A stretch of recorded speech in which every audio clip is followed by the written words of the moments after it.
देखिए, आर्टिकल वाला जो मामला है ना, मैंने आपके सामने ये गुजारिश की कि इसके असरात नजर आ रहे हैं, इस इलेक्शन में भी नजर आए, आइंदा भी नजर आएंगे, और जो स्टेट की तरफ जा रहे हैं मुमकिन है कि ये हो जाए, लेकिन इसकी बेस क्या है? आपका आइन ये कहता है कि ये स्टेट या जो भी असेंबली वहां कश्मीर की है, अगर वो इसकी अप्रूवल दे तो ये हो सकता है, वरना नहीं हो सकता। तो वहां तो कोई असेंबली नहीं थी जब ये हुआ, वहां तो गवर्नर था। तो दरअसल अनकॉन्स्टिट्यूशनल हुआ है ये काम। तो जो चीज अनकॉन्स्टिट्यूशनल होती है उसकी ज्यादा लाइफ नहीं होती, एक बात। दूसरी बात ये है, ये हमें बिल्कुल, मैंने तो अर्ज किया कि इलेक्शन में रिजल्ट नजर आ रहे हैं उसके, और जो आपने वहां जाके देखा वो रिजल्ट भी नजर आ रहे हैं।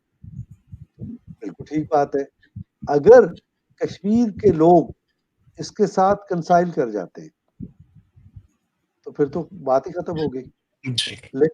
लेकिन अगर वो इससे मुतमईन नहीं है, वो अपनी आवाज उठाते रहते हैं, तो फिर आप जो मर्जी करते रहें कॉन्स्टिट्यूशनली, ताकत के साथ जो करना है वो भी करते रहें, वो अपनी आवाज बुलंद करते रहेंगे। फारूक साहब, अभी शहबाज शरीफ साहब ने यूएन में जो तकरीर की, उसमें उन्होंने कहा कि अगस्त 2019 में कश्मीर को गैर कानूनी तौर पर हड़प कर लिया गया, यानी भारत ने हड़प कर लिया। ठीक कहा। तो सर ये जो बात है हड़प करने वाली, तो ये तो अक्टूबर 47 में नहीं हो गया था, अब हुआ है ये। और सर जब ये एक्शन हुआ उससे अगले दिन जो है हमारे कोर कमांडर्स की मीटिंग हुई 6 अगस्त 2019 को, और उन्होंने कहा कि भाई हमने तो 370 और 35A को कभी माना ही नहीं था। वो तो हमने उस, यानी 370 को मानने का मतलब है कि आप कश्मीर को इंडिया का हिस्सा मान रहे हैं, तो आपको इससे क्या फर्क पड़ता है भाई? उन्होंने तो हमें यही कोई लाइन फर्क ली। नहीं पड़ता, हम कश्मीर के आवाम के साथ हैं, हमें उससे कोई फर्क नहीं पड़ता। जी सर, वही ना, मतलब उसमें फिर हमें 370 से उससे कोई इतना। फर्क नहीं हाँ, पड़ता। और ये जो बात आप शहबाज शरीफ की कह रहे हैं, ये बाल की खाल उतारने वाली बात है, चले इसके कुछ इसमें से चले निकलने का आगे कुछ चलते नहीं। हैं। तो आगे सर, आपने जो बात की ना अभी वो कांग्रेस कुछ के कह रहे हवाले से, थे, अखंड सर एक भारत की मिनट, बात करने लगे थे सर कुछ एक ऐसा। मिनट, कांग्रेस के हवाले से आपने जो बात की, तो उससे मुझे ये लगता है कि जैसे हमारी हिस्टोरियोग्राफी जो है उसमें मैं ये तो होता है अबुल कि, कलाम की बात कर रहा हूँ, नहीं नहीं मैंने सर, तो अपने मैं मुख्य बंदे की बात मेरी नहीं सर की। गुजारिश गुजारिश सुन लेना सर। तो उसमें ऐसा लगता है कि हमारा उसूल जो है तारीख नवीसी का वो है कि Hindus are bad guys, Muslims are good guys. तो ये हमने साबित करना होता है कि भाई कांग्रेस यही जो तो, थी, भाई ये सर सुन हिंदुओं लेना में भी प्लीज। यही है सर कि सर मैंने मुसलमान जो है आपको, मलीच है। हाँ। सर मैंने आपको इंटरप्ट नहीं किया, आप भी प्लीज अच्छा इंटरप्ट ना करें। यू विल गेट योर अच्छा। टर्न। नहीं, असल तो में ना सर, आप लंबी बात बहुत करते हाँ, हैं। मैं यही अर्ज कर रहा हूँ कि अच्छा। हमने जो है ना ये उसूल बनाया हुआ है कि कांग्रेस भी फाशिस्ट थी, जिन्ना साहब ने बयान दिया, ये मुसलमानों को क्रश करना चाहती है। और फिर इमरान खान ने बयान दिया कि ये गांधी का इंडिया नहीं है, ये नेहरू का इंडिया नहीं है।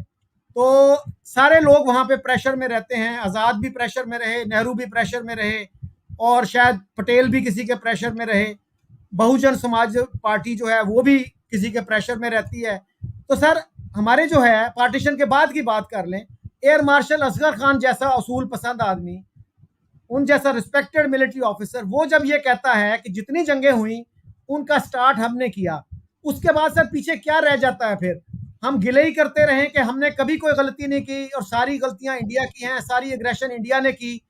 क्या हम कभी यार अपना जरा तनकीदी जरा जायजा जरा लेंगे सर? जरा आप मुझे इजाजत दें। मैंने कहा है कि हम पाकिस्तानी दूध के धुले हुए हैं और हमने जिंदगी में कोई गलती नहीं की, मैंने तो नहीं कहा। तो ये आपने बिला वजह इतनी लंबी तकरीर की, इसका मतलब ही नहीं था। तो सर मुझे बताइए ना, पाकिस्तान ने क्या गलती की इंडिया के हवाले से? और ये बात अशोक साहब पूछे तो मैं उनको जवाब दूंगा, आपको नहीं दूंगा। चले अशोक साहब आप पूछ लीजिए। अशोक नहीं सर, आलोक, आलोक। सॉरी। हाँ। आलोक। आलोक। सर मेरी सिर्फ एक बात थी, जो अधिकतर में कई कई यूट्यूब चैनल्स पे लोग इस बारे में बात करते हैं, जो पाकिस्तानियों का एक बड़ा उन्हें लगता है अखंड भारत।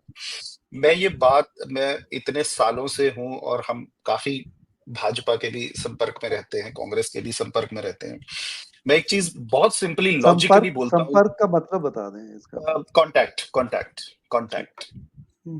तो बेसिकली अगर भारत अखंड भारत बनाना होता, तो बड़ा लॉजिकल सा सिचुएशन है। जब 1971 में ईस्ट पाकिस्तान अलग हुआ था, तो भारत या उस समय कांग्रेस भी अगर उस सेम पेज पे थी अखंड भारत बनाने के लिए, तो वो उसको अलग देश क्यों बनाया? और वो तो पहले ही भारत का हिस्सा था, 25 साल हुए थे पार्टीशन हुए, तो उसको इंडिया में ही मिला लेते, तो वो फर्स्ट स्टेप होता शायद। लेकिन ऑनेस्टली स्पीकिंग, और ये मैं गारंटी से कह सकता हूँ, एक भी व्यक्ति, एक भी आदमी हिंदुस्तान में अखंड भारत मीन्स अपने बॉर्डर्स को चेंज नहीं करना चाहता है। और जो सिचुएशन कही जाती है कि हाँ हमारे सिनिस्टर डिजाइन है, फ्रैंकली आज की सिचुएशन ये है, क्योंकि मैं अपने बच्चों को भी देखता हूँ, हमारे भी पढ़ रहे हैं, जो नई जनरेशन है उसको दे आर लीस्ट, मतलब वो they are least bothered about borders या पाकिस्तान।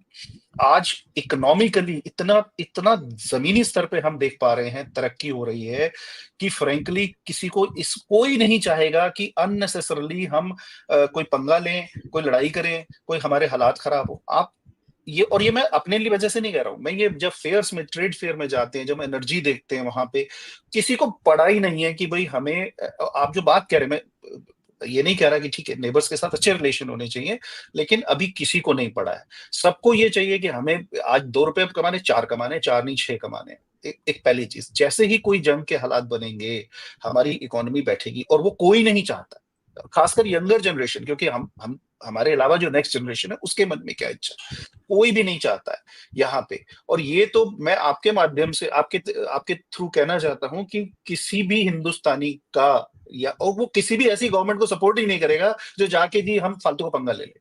अगर ऐसा करते होते तो आज तक मैं बता रहा हूँ, गवर्नमेंट अगर चाहती तो कोई ना कोई लड़ाई तो लड़ ही लेती। जब भी हमने लड़ी, इवन कारगिल में भी हमने एलओसी क्रॉस नहीं किया। हाँ, कुछ जगहों पे अभी इन्होंने फाइटर प्लेन्स उड़ाए, ये उड़ाए, लेकिन उस टाइम पे भी इमीडिएटली क्यों ठंडे पड़ गए? क्योंकि हम सब इस समय एक दूसरे मोड में हैं। दूसरा मोड ये है कि हमें पॉलिटिकल इकोनॉमिकल में से इकोनॉमी की तरफ ज्यादा ध्यान दे रहे हैं हर आदमी इस समय। और ये मैं ग्राउंड लेवल की बात कर रहा हूँ, गवर्नमेंट क्या करती है, और फ्रेंकली अगर आज गवर्नमेंट बदल के दूसरी आ जाती है, मुझे नहीं लगता उससे कोई बहुत ज्यादा फर्क पड़ने वाला है, क्योंकि लोगों का माइंडसेट चेंज हो चुका है।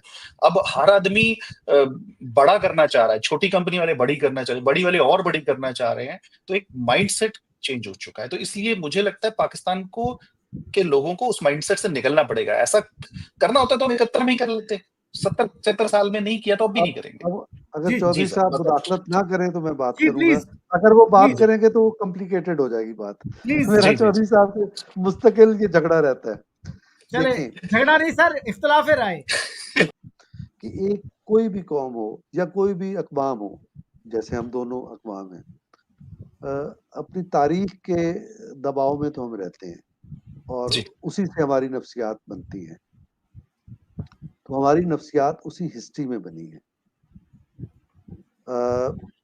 हम 1000 साल तक इकट्ठे रहे हैं, है ना? और 1000 साल के दौरान में कभी गाय पर झगड़ा नहीं हुआ।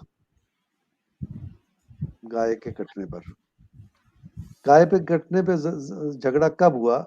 जब अंग्रेज आ गए। और चौधरी खलीकुज़्ज़मान ये कहते हैं, चौधरी साहब 1.5 जी घंटा हो गया है। जी जी। अच्छा, चौधरी आपकी खलीकुज़्ज़मान बातें ये, सर इतनी वो हैं, पुरकशिश हैं। मेरी नहीं है यार, आपकी हैं, गुप्ता साहब की हैं, और आप उसमें कॉम्प्लिकेट करते हैं तो और लंबी हो जाती हैं बातें। मैं तो बात ही नहीं माय कर माय रहा। अपॉलजीज। नहीं, जी अपॉलजीज़ की ज़रूरत नहीं है। तो चौधरी खलीकुज़्ज़मान का पॉइंट ऑफ व्यू ये है कि जब अंग्रेज आ गए तो हिंदू लीडरशिप ने ये महसूस किया कि अब मौका आ गया है कि हम ताकत पकड़ लें। तो ताकत पकड़ने के लिए फिर इस तरह के इख्तिलाफात खड़े करने शुरू किए। हम ये कहते हैं, मैं चौधरी खलीकुज़्ज़मान की बात कर रहा हूँ, आपके लखनऊ के थे जो इधर आ गए थे। वो ये कह रहे थे कि ये बहाने निकालते थे और बहाने से चीजें पैदा करते थे, और उसने एक ऐसा माहौल पैदा कर दिया कि जिसमें कोई यानी गुंजाइश हमें नहीं दी जाती। ये बात बिल्कुल दुरुस्त है कि इंडिया इस वक्त अखंड भारत का मुतहम्मिल भी नहीं हो सकता, और आपकी किसी पॉलिसी में भी ये बात नहीं है। लेकिन जब हम अलहदा हो रहे थे तो अब तो ये तारीख ने बता दिया है, अबुल कलाम भी बता रहे हैं, खलीकुज़्ज़मान भी बता रहे हैं, इस आपके जसवंत सिंह ने भी बता दिया, और मैंने 8वीं जमात की किताब में पढ़ा था वो बात कि तकसीम पर तो कांग्रेस लेके आई, हमने तो यही बात की थी, आपने मजबूर किया। वो क्यों मजबूर किया था? शायद कहीं ये ज़हन था कि ये चलने चलाने वाला मुल्क नहीं होगा, बिल आखिर हमारे पाँव में आ गिरेगा और वापस सब कुछ वैसे ही हो जाएगा। शायद कहीं ज़हन में ये बात थी। अब जो बात है वो ये है कि अगर अब ये हमारे साथ नामुराद आ गए तो ये तो हमें जीने नहीं देंगे। वही बात जो अभी कह रहे हैं कि 25 करोड़ जो है 25 करोड़ अगर 50 करोड़ हो गए तो फिर क्या करेंगे आप? तो सही बात अनरेस्ट रहेगा। तो अनरेस्ट किस मुल्क को चाहिए? इंडिया को भी नहीं चाहिए, किसी को नहीं चाहिए। अब आए अगली बात पर। अगली बात ये है कि इसके बावजूद कि आप ऐसा कुछ नहीं चाहते, लेकिन इंडियन गवर्नमेंट हमें गुंजाइश नहीं देती। मिसाल के तौर पर शौकत अजीज इंडिया गया, मोहम्मद खान जो भी गया और पता नहीं कौन कौन गए। ये बताएं कि इंडिया से कौन लीडर है जो पाकिस्तान आके उसने जवाबी दौरा किया?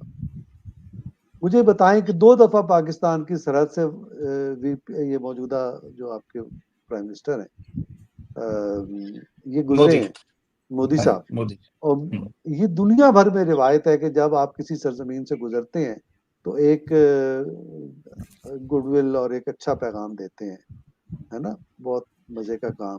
2 दफा गुजर चुके हैं तो ऊपर से खामोशी से गुजर जाते हैं, एक अच्छा पैगाम भी नहीं देते। क्या सबब है? क्यों कशीदगी बरकरार रखना चाहते हैं? ये इंडिया की तरफ से हो रहा है। मैं ये नहीं कह रहा कि हमारी तरफ से कोई गड़बड़ नहीं होती, होती होगी, लेकिन ये चीज कि आप पाकिस्तान की फिजा से गुजरें और ये ना कहें कि भाई खुश रहो यार, सलामत रहो। क्या जाता है ये करते हुए? क्या आपकी इज्जत में कमी आती है? ये क्यों नहीं होता? ये माइंडसेट बड़ा अहम है, इसको समझने की जरूरत है। जब तक जी। ये ठीक नहीं होगा चीजें बेहतर नहीं होंगी। अच्छा फारूक साहब, अगर मैं अर्ज करूं नहीं, उनको जवाब तो देने देना। हाँ, 1 मिनट मैं सर, कॉम्प्लिकेट एक ना तो कीजिएगा, आपने आपकी बड़ी एक तो सर मेहरबानी। बात आपने की थी रेसिप्रोसिटी की ना, कि डिप्लोमेटिक रेसिप्रोसिटी होती है। मसलन पाकिस्तानी जो एम्बेसडर होता है दिल्ली में, वो आपको पता है कि जवाहरलाल नेहरू यूनिवर्सिटी और बाकी यूनिवर्सिटियों में थिंक टैंक्स में जाता है। इवन एम्बेसी के अंदर लेक्चर्स होते हैं जो इंडियन स्कॉलर्स आके लेक्चर्स देते हैं। तो क्या पाकिस्तान में इंडियन एम्बेसडर को ये फैसिलिटी है कि वो किसी यूनिवर्सिटी में जाके, मसलन कायदे आजम यूनिवर्सिटी में पिछले 50-60 साल में मुझे नहीं इल्म के एक दफा भी इंडियन हाई कमिश्नर को, एम्बेसडर को बुलाया गया हो। और सवाल ही नहीं पैदा होता कि किसी स्कॉलर को आप इंडियन हाई कमीशन में बुलाएं, वहां से वो लेक्चर दे। आप जाके देखिए जरा, वहां 10 लोग आपके पीछे आएंगे, कौन हो भाई तुम, शनाख्ती कार्ड दिखाओ, क्यों गए थे अंदर। तो ये जो है रिसिप्रोसिटी कहाँ है? ये इंडियन अच्छा, एम्बेसडर को आप बुलाएंगे तो हो इंटेलिजेंस गई ना वाले बात। अब आप आपके इसको सिर्फ अल्फाज ही कर रहे हैं ना, बात तो हो और गई। पीछे पीछे सर आएंगे ना वो। और आपने कहा कि प्राइम मिनिस्टर जब जाते हैं यहाँ से ऊपर से तो वो गुडविल का मैसेज नहीं देते। तो सर आपने कहा कि पाकिस्तान ने भी गड़बड़ की होगी, वो गड़बड़ की भी तो तफसील बताइए ना, कौन सी गड़बड़ की? उधर नहीं आप आ रहे। नहीं नहीं नहीं नहीं, बात ये नहीं है। ये बात अगर आलोक साहब कहते तो कोई मतलब होता। आपकी तरफ से तो ये सिर्फ आपने चीज को खराब ही किया ताकि आप लड़ पड़े आपस में। सर खराब तो नहीं किया, नहीं, मैं आपने सर लड़ाने की ऑनेस्टली, नहीं कोशिश नहीं की है ना सर, हमें। नहीं नहीं नहीं नहीं प्लीज तो सर, देखो सर, बात ये है, सर फारूक साहब, मैं ये चाहता हूँ देखिए सर, बड़ी हम जो है ना, सुन ले, चल देखें, सब देखिए ना, जो बड़ी ताकत होती है ना उसका रवैया देखा जाता है, फिर उसका रिएक्शन आता है। जरा उनकी तरफ से गुडविल आए, आप देखिए फिर हमारी तरफ से क्या मैं जवाब मैं आती है। मैं अर्ज करूं सर, गुजारिश यही है कि हमें ऑनेस्टली बात करनी चाहिए। हम ना तो आप मैं गवर्नमेंट को बदयंती सी कर रिप्रेजेंट, रहा हूँ। सर मेरी खुदा का गुजारिश खौफ सुन करें लेना, यार। सर हाँ, गुजारिश सुन ले ना, आप गवर्नमेंट को रिप्रेजेंट कर रहे हैं ना मैं कर रहा हूं। तो हम प्राइवेट सिटीजन के तौर पे तो ऑनेस्टली बात करें ना। नहीं नहीं, ऑनेस्टली आपने बात कहा, कर रहे हैं। आपने मैंने जो आपने बात सर की कहा, आपने उसका जवाब दे दिया। सर उसका मेरी कोई जवाब गुजारिश, इसका कोई मुझे जवाब सर नहीं आप, था जो आपने बात की। सर मुझे आप इंटरप्ट कर देते हैं, बात मेरी मुकम्मल नहीं होने देते। मैंने सर आप आपको गैर इंटरप्ट जरूरी नहीं बात किया। कर रहे हैं ना। सर गुजारिश ये है कि हम ऑनेस्टली बात कर सकते हैं कि नहीं कर सकते। हम फॉरेन ऑफिस के स्पोक्समैन नहीं हैं। तो सर ये मुझे बताइए, आपने खुद भी कहा कि मैं ये नहीं कहता कि पाकिस्तान ने गड़बड़ नहीं की, तो मुझे ये बता देना कि कौन सी गड़बड़ की पाकिस्तान ने, ताकि this matter is put in perspective. देखिए आलोक गुप्ता साहब पाकिस्तान की गड़बड़ बताएंगे तो मैं बताऊंगा कि हाँ ये गड़बड़ थी या नहीं थी। मुझे क्या पता क्या उनका क्या शिकायत है, मुझे क्या पता। सर आप एक वेल इन्फॉर्म्ड आदमी हैं, पीएचडी की छोड़ है, देना इस जर्नलिस्ट बात हैं। को। देखिए सर मेरी अपना गुजारिश अपना सुन लेना केस पेश प्लीज। कर रहे हैं। सर मेरी गुजारिश सुन लें, आप मुझे इंटरप्ट करते हैं, जब भी मैं बोलता हूं इंटरप्ट करते हैं। सॉरी, मैं मैं माफी चाहता हूँ। बड़ा रिस्पेक्टफुली आपको कह रहा नहीं नहीं, हूं ठीक है, कि नहीं हमें ऑनेस्टली बात करनी चाहिए, जी ऑनेस्टी के बिल्कुल। साथ ही हम आगे बढ़ सकते हैं, मुनाजराबाजी ना करें। तो सर नहीं आपने खुद कहा, आप वेल इन्फॉर्म्ड आदमी हैं, प्रेसिडेंट के एडवाइजर रह चुके हैं। आपने खुद कहा कि पाकिस्तान ने भी गड़बड़ की, पाकिस्तान दूध का धुला हुआ नहीं है। तो मैं यही चाह रहा हूं कि एक आध वाकया, दो वाकयात बता दीजिए जहां पाकिस्तान ने गलती की, ताकि हम ऑनेस्टी के साथ आगे बढ़ें। अच्छा, ये जो मैं आपको इंटरप्ट करता हूँ इस पर तो मेरी माजरत, मैं माफी चाहता हूँ। असल में थोड़ा सा मैं ये कि मुझे लगता है कि आप गैर जरूरी बात करते हैं, तो सॉरी, मेरा सब्र जवाब दे जाता है। अच्छा अब देखें, मैंने शुरू में जब हमारी बात हो रही थी तो मैंने ये गुजारिश की थी कि हैदराबाद, दक्कन और जूनागढ़ के जो मामलात हैं, मैंने इसके जवाब तलाश करने की कोशिश की, मैं जवाब तलाश नहीं कर सका। मैं ये सवाल जो आपका, अगर ये सवाल है कि पाकिस्तान ने ऐसा क्यों किया, तो मेरा भी ये सवाल है, नंबर 1। नंबर 2, ये बात मैंने कही थी ना, तो इसका मतलब ये है कि मैंने ईमानदारी से ही कही होगी बात। नंबर 2, ये जो ऑपरेशन जबराल्टर था, हुआ था, अयूब खान उस वक्त हुक्मरान था यहाँ हमारे यहाँ, और हम उसको दुरुस्त हुक्मरान नहीं, जायज हुक्मरान नहीं समझते। लेकिन मैंने जितनी तारीख पढ़ी है, तारीख ये बताती है कि अयूब खान ऑपरेशन जबराल्टर नहीं चाहता था, और वो कहता था कि इससे नुकसान होगा। लेकिन इसके बावजूद ऑपरेशन जबराल्टर हुआ। ऑपरेशन जबराल्टर जो 65 की जंग का सबब बना, जी जी यही बात है ना। जी और असर खान दुरुस्त कहते हैं कि हमारी तरफ से गड़बड़ हुई, ये ठीक बात है। अब सच ये है, और ये वही अपने पेट से कपड़ा उठाने वाली बात है, इंटरनल पॉलिटिक्स थी। अयूब खान से निजात चाहते थे लोग, और फौज के अंदर से भी अयूब खान से निजात चाहते थे, और फौज में जो पॉलिटिक्स में अयूब खान के एसोसिएट्स थे, जैसे भुट्टो साहब, अब इन लोगों की मिली भगत से ये सारी वारदात हुई, और उनको पता था कि इसका नुकसान क्या होगा, और नुकसान को मलबा बना के अयूब खान पे डालेंगे और इससे जान छुड़ाएंगे। तो ये साजिश थी। अब तो ये बिल्कुल खुली बात है। तो अब ये जो मैं गुजारिश कर रहा हूँ, ये हमारी तरफ से गलती हुई ना, और ये इस नुक्ता नजर को आप कहें कि इंडिया ऑफेंड हुआ उससे, तो इस तरह की बेशुमार बातें हैं। अब इसमें जी एक एक करके गिनने का क्या नहीं मतलब है, नहीं सारी नहीं, दुनिया जानती है। जी फेयर इनफ, फेयर इनफ। तो अब उसमें ना बड़ी इंटरेस्टिंग बात यह है कि अयूब खान ने अपनी ऑटोबायोग्राफी लिखी। झूठा है साला। जी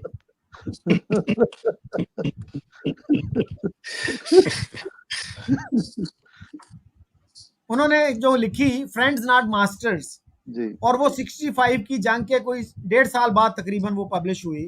तो उसमें एक लफ्ज नहीं है 65 वॉर के बारे में। जी। So that is how we treat history, के सबसे इंपॉर्टेंट वाकया है आपकी प्रेसिडेंसी का, वो उसके बारे में एक लफ्ज नहीं लिखा। जी तो आलोक जी। बदयानत लोग थे ना। जी तो ये ऐसे ये बदयानती ऐसे ही थी जैसे बदयानत अबुल कलाम आजाद थे। अबुल कलाम आजाद ने अपनी बायोग्राफी लिखी, पॉलिटिकल बायोग्राफी लिखी, इंडिया विंस फ्रीडम, और उसमें तहरीके खिलाफत का जिक्र ही नहीं किया, जो ओके, बड़ा इंपॉर्टेंट वाकया है उनकी हिस्ट्री का, क्यों नहीं सही जिक्र किया उसका, सही, है ना। बिल्कुल तो ठीक। ये इस तरह दोनों तरफ इस तरह के वाकयात हैं। जी Alok ji, let's conclude sir and your concluding thoughts. Sir मैं यही कहना चाहूंगा कि मुझे आप लोगों से बात करके बहुत अच्छा लगा, एक दूसरे टाइप का व्यू पॉइंट मिला। एक मेरी ऑब्जर्वेशन है जो मेरे मन में है, जो मैं कहना चाहता हूँ कि आप अधिकतर आप लोगों के मन में ये ऐसा रहता है कि हिंदुस्तान में मुसलमानों की कंडीशन बहुत खराब है, उनको पिस रहे हैं। ऑनेस्टली हम डे टू डे में रहते हैं, और बिजनेस में होने की वजह से हमें बहुत से शहरों में जाना पड़ता है, ट्रैवलिंग भी होता है, बहुत जगह काम करते हैं हम लोग। सिचुएशन ऐसी नहीं है। और ये बात भी निश्चित है, और ये मैं फैक्चुअली प्रूव कर सकता हूँ कि जब 2014 में मोदी साहब या जो भाजपा की स्ट्रेटजी थी इलेक्शनियरिंग की, उसमें कम्युनल पॉलिटिक्स नहीं थी। जब भी भारतीय जनता पार्टी या भाजपा की जो हिंदूवादी पार्टियां हैं, जब भी ज्यादा कम्युनल बोलना शुरू करती हैं, तो उसका आप ये मान के चलिए कि उनकी पोजीशन हिली हुई। और नॉर्मली ड्यूरिंग इलेक्शंस, जैसे अगर आप बंगाल का इलेक्शन देखेंगे, जब पिछली बार ममता बनर्जी जीती, उस समय पे बहुत जबरदस्त कम्युनल पॉलिटिक्स और राम और ये और सब शुरू हुआ था, and they lost badly. Bhajpa, Bharat के अंदर जो जनता है वो दिल से कम्युनल नहीं है। हिंदू के बारे में तो मैं गारंटी नहीं कह सकता हूँ। और जब भी ये ज्यादा होने लगे, सेम एग्जांपल में दिल्ली है, पिछली बार जब दिल्ली असेंबली इलेक्शन हुए थे, कुछ दिन पहले रॉयट्स हुए, जबरदस्त कम्युनल पाइलअप हो गया, लेकिन उससे भाजपा को फायदा नहीं हुआ, नुकसान हुआ। लेकिन फिर भी एक उनकी कॉन्स्टिट्यूंसी है, कुछ कट्टरवादी लोग रहते हैं हर एक के, और उसको वो डिस्टर्ब नहीं करना चाहते। Frankly mister Modi is a businessman. वो गुजरात से आते हैं, वो बिजनेस वाले आदमी हैं। अगर उनका फायदा, जिस दिन आपने बोला पाकिस्तान, जिस दिन उनको लगेगा पाकिस्तान से इकोनॉमिक फायदा है, मैं आपको कह सकता हूं कि उस दिन हालात सुधरने शुरू हो जाएंगे। ये वही अमेरिका था जिसने उन्हें वीजा नहीं दिया था जब वो गुजरात के चीफ मिनिस्टर थे। अगर कोई और व्यक्ति होता, अगर वो इतने ज्यादा इस माइंड के होते कि नहीं भाई मैं तो जाऊंगा ही नहीं, उसके बाद वो कितनी बार अमेरिका चले गए, बिकॉज उन्हें फायदा मिलता है अमेरिका से, हमारे पास इन्वेस्टमेंट आती है। और यही सिचुएशन है। ही इज ओनली बॉदर्ड कि कैसे, अगर मेरा फायदा है तो मुझे एंगेज करने का फायदा भी है, अदरवाइज कोई फायदा नहीं। एंड यही बात सही है। और मुझे ऐसा लगता है कि अगर आगे की जो जनरेशन है, उससे मैं बहुत ज्यादा होपफुल हूं कि आगे चल के हालात ठीक ही होंगे। और मुझे पाकिस्तान से भी लगता है, हाँ, डेमोक्रेसी का एक बहुत फायदा होता है। इस चीज को हम यहाँ महसूस करते हैं, हम हर चीज में होता है। आराम से सरकारें बदल जाती हैं, जिससे जो गुस्सा होता है आवाम का या जो पब्लिक का, वो अंदर नहीं रहता। मतलब अगर हमने इस बार थर्ड टर्म में, जहाँ वो 400 पार की बात कर रहे थे, 240 पे आ गए हैं, गुस्सा था। और वो गुस्से के आगे ठीक है, मतलब हर आदमी, वो गुस्सा निकल गया। अगर वो गुस्सा पाइल हो जाए तो प्रॉब्लम करता है। और यही समस्या मुझे लगता है इस समय पाकिस्तान में है। और मुझे लगता है एज ए फ्रेंडली एडवाइस की थोड़ा सा हम पाकिस्तान की तरफ से और इंडिया की तरफ से कश्मीर की टोन डाउन करें, और रादर दें जो असली मुद्दे हैं उनके ऊपर हम ज्यादा विचार करें कि कैसे हम गरीबी से बाहर आ सके। वो ज्यादा बड़ा अच्छा मुद्दा है, या इन्वेस्टमेंट कैसे आए। आलोक जी, आपकी आवाज डिस्टॉर्ट हो रही थी, हालांकि मेरा ख्याल आपके यहाँ तो स्पीड जरा बेहतर होती है नहीं, इंटरनेट लेकिन की। अब बात समझ में आ गई, उनकी बात समझ अच्छा, में आ गई। फारूक साहब, अब आप भी कंक्लूड कीजिएगा, और क्या हमें आगे कैसे बढ़ना चाहिए? ये जो अजली दुश्मन वाला माइंडसेट है, इससे निकलने की जरूरत है कि नहीं है? है। तो इसका मुख्तसर जवाब ये है कि इस माइंडसेट से निकलने की जरूरत है, लेकिन ये एक हाथ से ताली नहीं बजेगी। जी, ये ताली दोनों हाथ से बजानी पड़ेगी, और उसी ठीक। तरह से बजानी पड़ेगी जैसे वाजपेयी साहब और नवाज शरीफ साहब ने बजाई। उसके अलावा कोई तरीका नहीं है। नंबर एक। नंबर दो, ये बात बिल्कुल दुरुस्त है। नहीं, पहले हम कश्मीर पे बात करते हैं। कश्मीर को आप कहते हैं कि असल मुद्दों की तरफ आए। कश्मीर असल मुद्दा नहीं है, कि आप समझ सकते हैं। पाकिस्तान में लोग ये बात नहीं समझ सकते। क्यों? क्योंकि कश्मीर के साथ हमारा खून का रिश्ता है। खून का रिश्ता से मुराद हमारी रिश्तेदारी है, हमारी नस्लें हैं उनके साथ। जिस तरह से आप बंगाल में निकल जाएं, उधर निकल जाएं, उधर निकल जाएं, और कश्मीर उनके लिए कोई अहमियत नहीं उसकी। बहुत सारे इलाके ऐसे होंगे, गुजरात वजरात भी हो सकता है ऐसे ही हो, उनके लिए कोई अहमियत नहीं होगी। लेकिन पाकिस्तान इंडिया के मुकाबले में छोटा मुल्क है, और हमारी जो कश्मीरी है ना, पूरे मुल्क में पाए जाते हैं। हमारे उनके साथ रिश्ते नाते हैं, हमारे बहन भाई हैं, हमारे उनके साथ मादी ताल्लुकात, यानी हमारे बिजनेस रिलेशंस भी हैं उनके साथ। ये सब चीजें इकट्ठी हो जाती हैं। तो ये इकट्ठी हो जाए तो ये प्राइम मुद्दा है। फिर ये वो नहीं है जो आप कह रहे हैं। यहाँ सूरत हाल बदल जाती है, उसकी एक वजह ये है। दूसरी, ये बात बिल्कुल दुरुस्त है जो मैं शुरू में कह रहा था, कि हमें बेहतरी की तरफ जाना चाहिए। दोनों मुल्कों का फायदा इसमें है कि हम बेहतरी की तरफ जाएं। और बेहतरी की तरफ जाने के लिए ये बिल्कुल असूली तौर पे बात दुरुस्त है कि एक दूसरे को कंसेशन देनी चाहिए, दोनों तरफ से होनी चाहिए। लेकिन मेरे ख्याल में बड़ा मुल्क होने की हैसियत से और बहुत सारी एग्रेशन इंडिया की तरफ से हुई है, मसलन ईस्ट पाकिस्तान से बड़ी कोई एग्रेशन नहीं है, जिसको एक्सेप्ट किया है मोदी साहब ने ढाका में जाकर कि मैंने ईस्ट पाकिस्तान को तोड़ने में मुफ्ती बानी के साथ मिलकर काम किया, यानी वो टेररिस्ट थे उस वक्त। तो ये जो चीज सिचुएशन है, हम जाहिर है कि हमारी नफ्सियात का हिस्सा है ये बात। तो आप बिस्मिल्लाह करें, पहल करें, आपको हाथ मिलाने वाले लोग मिलेंगे, मैं मिलूंगा आपको, अवामी सतह पे मैं मिल जाऊंगा, आपको हुकूमत की सतह पे भी मिलेगी, हुकूमत के अंदर ये ख्वाहिश मौजूद है। अब स्टैब्लिशमेंट, हमारे यहाँ ये तस्वुर किया जाता है कि स्टैब्लिशमेंट उसमें रुकावट है, ऐसा ही है ना चौधरी साहब? जी जी। तो स्टैब्लिशमेंट ने 2019 में, आई थिंक 2019 ही था, और आपको तारीखें ज्यादा याद रहती हैं तो आप करेक्ट कीजिएगा मुझे। इस्लामाबाद सिक्योरिटी डायलॉग एक बहुत बड़ी एक्टिविटी एक्सरसाइज होती है इस्लामाबाद में। इस्लामाबाद सिक्योरिटी डायलॉग से एड्रेस करते हुए आर्मी चीफ जनरल बाजवा ने ये कहा कि हम नॉर्मल मुल्क के साथ आगे, एक नॉर्मल मुल्क की तरह आगे बढ़ना चाहते हैं, हम पड़ोसियों के साथ भी मामला ठीक करना चाहते हैं और उनके साथ भी नॉर्मल रिलेशंस चाहते हैं। इसका क्या मतलब था? इसका मतलब ये था कि जो हिस्ट्री है हम उससे जान छुड़ाना चाहते हैं और आगे बढ़ना चाहते हैं। तो इस चीज को मैंने नहीं देखा कि इंडिया की तरफ से कोई जवाब आया हो। इंडिया की तरफ से इसका जवाब आना चाहिए था, नहीं आया। अगर ये जवाब आता तो हम बहुत आगे बढ़ चुके होते। उसका जवाब क्या आता? वो तो फ्लाई कर जाते हैं हमारी आसमान से और आपको अस्सलाम वालेकुम नहीं कहते। तो ये से तलखी बढ़ती है ना, ये कोई मामूली बात नहीं है। तलखी कम करनी चाहिए। मैं ये समझता हूँ कि इंडिया अगर तलखी कम करेगा तो इंडिया को बिजनेस मिलेगा। हम आपको सेंट्रल एशिया तक जाने का रास्ता देंगे। आप कश्मीर पे जरा माकूलियत इख्तियार करें, वहाँ के आवाम की बात, तो ये ठीक होगा।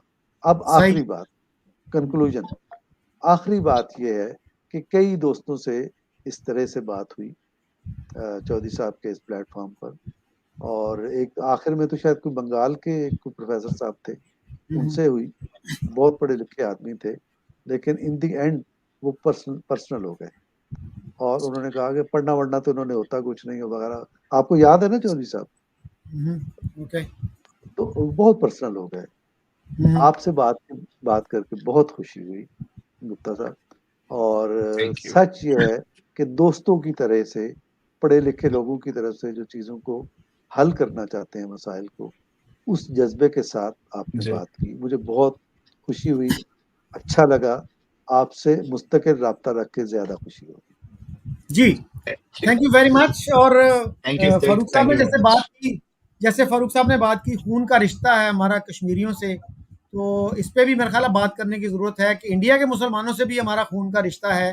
तो क्या खून का रिश्ता इसी सूरत में बरकरार रह सकता है कि वो दो अलग केस हैं। जी, चले अलग अलग समझ लें, समझते हैं एक ही चीज है, मुसलमान जहां भी होगा वो मुसलमान का भाई है। ये कंफ्यूजन पैदा करने वाली बात है।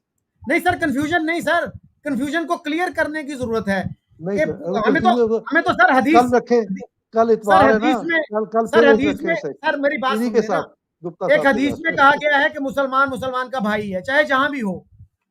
और ईस्ट पाकिस्तान पे जो आपने बात की, आप सही कॉन्टेक्स्ट में बात नहीं कर रहे सर। फिर चले किसी वक्त फिर करेंगे इस पे। और ये ईस्ट पाकिस्तान वाली बात भी है, अगर हम मुफ्ती बानी को टेररिस्ट कहते हैं तो बंगाली जो है नेशनल नैरेटिव जो है उस पे उसका क्या असर पड़ता है। अगर कश्मीरी टेररिस्ट हैं तो मुफ्ती बानी टेररिस्ट नहीं होंगे? सर मैं यही कह रहा हूं ना कि आज वहां की जो गवर्नमेंट है वो मुफ्ती बानी को मानती है टेररिस्ट। हम तो उसको मानते ही नहीं है ना सर। फिर आप अभी तो मुफ्ती बानी के खिलाफ रिवॉल्ट हुआ है वहां। सर मैं कह रहा हूं कि मुफ्ती बानी के खिलाफ रिवॉल्ट हुआ है ना। गुजारिश सुन लेना सर, आज की जो गवर्नमेंट है वो कह दे कि मुफ्ती बानी वर टेररिस्ट, मैं मान लूंगा आपकी बात। मैं गवर्नमेंट की नहीं बात कर रहा, पब्लिक कह रही है। सर पब्लिक का तो कहा कि हम रजाकार हैं। सर 16-17 करोड़ पाकिस्तान के गुजारिश सुन लेना, आबादी वहां की 16-17 करोड़ है, उन्होंने सबने यकजुबान कह दिया कि हम जो है पाकिस्तान का हिस्सा बनना चाहते हैं, मुफ्ती बानी ने हमें तोड़ दिया इससे। सो एनी हाउ, आज देख हमारी थैंक यू बातों वेरी से मच। मायूस होके गुप्ता साहब चले गए। जी गुप्ता साहब चले गए। चलें जनाब, thank you once again. Okay.